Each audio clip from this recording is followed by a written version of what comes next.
The committee has invited the Minister of the Federal Capital Territory and the Head of Service for further clarifications on the matter. Right, let's go on a short break. Over back.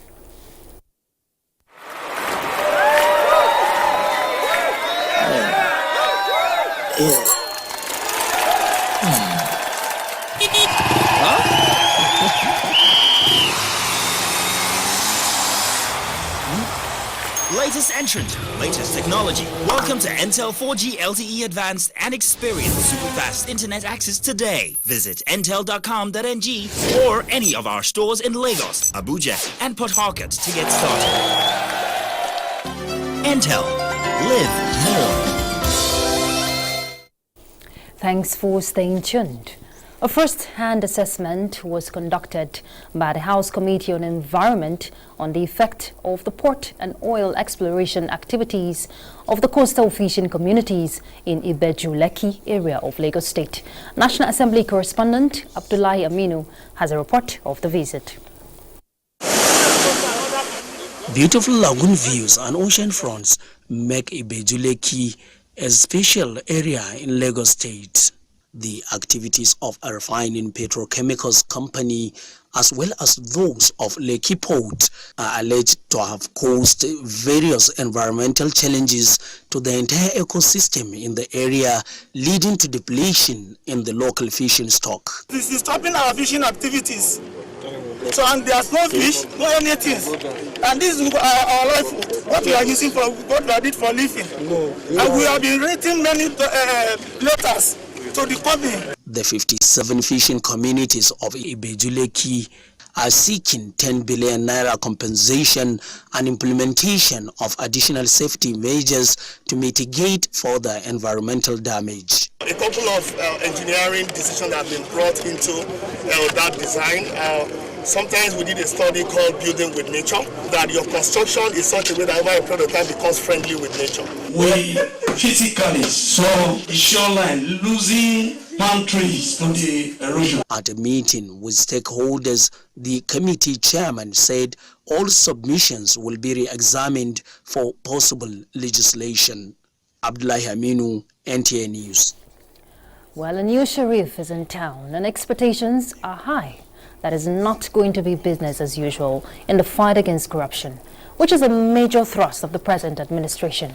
Correspondent reports that the Economic and Financial Crimes Commission is again being paddled by a new captain who has history, youthfulness, and competence to change the narration in the country's lead agency against corrupt practices.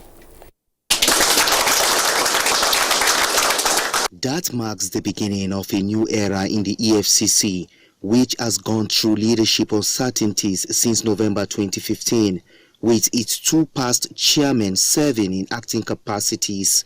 Since its establishment in 2003, Abdulrasheed Bawa is the first non-police officer to serve as chairman and the youngest among the past chairmen.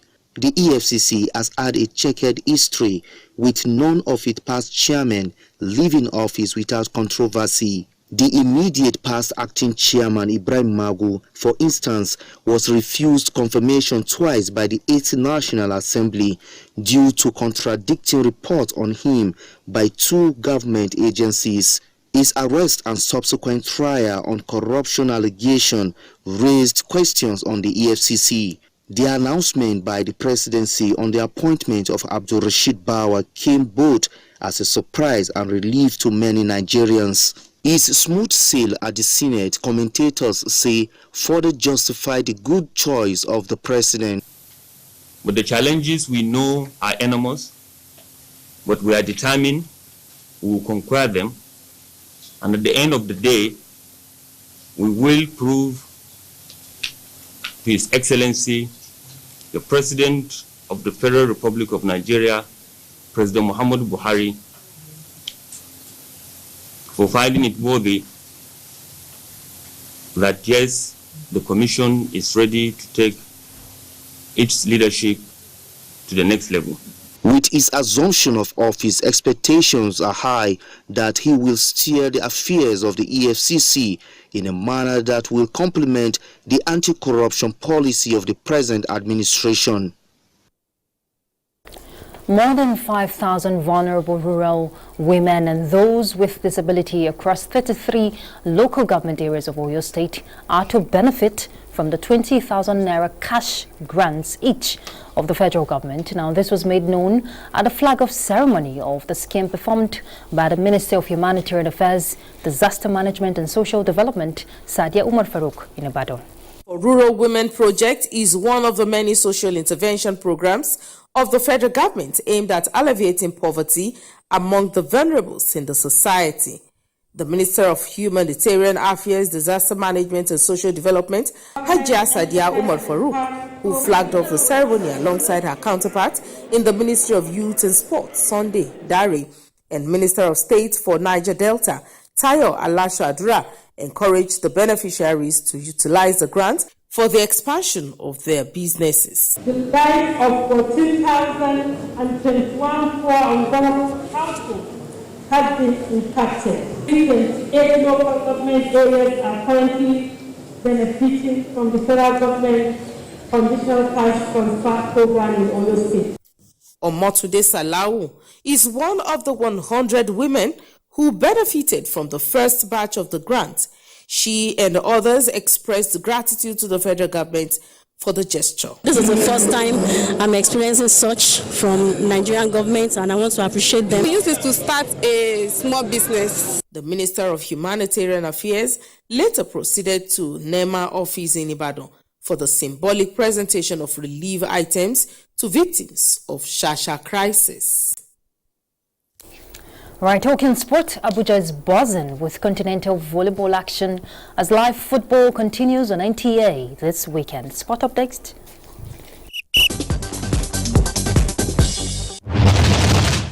Many thanks for joining us on Sports Update. I'm Badi Adeleye. We begin with volleyball. The Nigerian under-19 boys will be hoping to make it 2 wins in 2 games, where they take on Gambia on Saturday at the Africa under-18 girls and under-19 boys Volleyball Cup of Nations, ongoing at the Indoor Sports Hall, Package B of the Moshood Abiola National Stadium, Abuja. Cameroon, who lost their first game to defending champions Nigeria, will face Morocco in Saturday's early kickoff. We are well prepared. Whatever opposition we have, I am quite sure at the end of the day we will qualify. And to football now, the Nigeria Professional Football League enters match day 14 this weekend with some interesting fixtures coming up. Second placed Enyimba International are at home to FC Fanyuba in a southeastern derby. Kano Pillars host Enugu Rangers, while leaders Kwara United are away to Wiki Tourist. Meanwhile, the Premier League continues on NTA this weekend as Arsenal will be hoping to make it back-to-back wins where they take on Burnley at Turf Moor on Saturday with the match live on NTA Network from 1 in the afternoon. 3 other matches are scheduled for Saturday with the Manchester Derby between Manchester City and Manchester United coming up on Sunday. And finally, ahead of his fight against Poland's Jabiakovic this Saturday, Nigerian-born mixed martial artist Israel Adesanya says his goal is to become the greatest fighter in the history of the Ultimate Fighting Championship. The unbeaten UFC middleweight champion is stepping up to try and take UFC's light heavyweight crown. As the last bender is confident he will overcome his Polish opponent and become the 5th fighter in UFC history to hold titles in 2 different weight classes concurrently. And that'll be all on Sports Update. I'm Badi Adeleye. And we're done. We definitely appreciate your company on the news with us. And don't forget to fight, against rape and rapists. I'm Ruth Aguele, and my sign language interpreter is Bamidele John. Bye.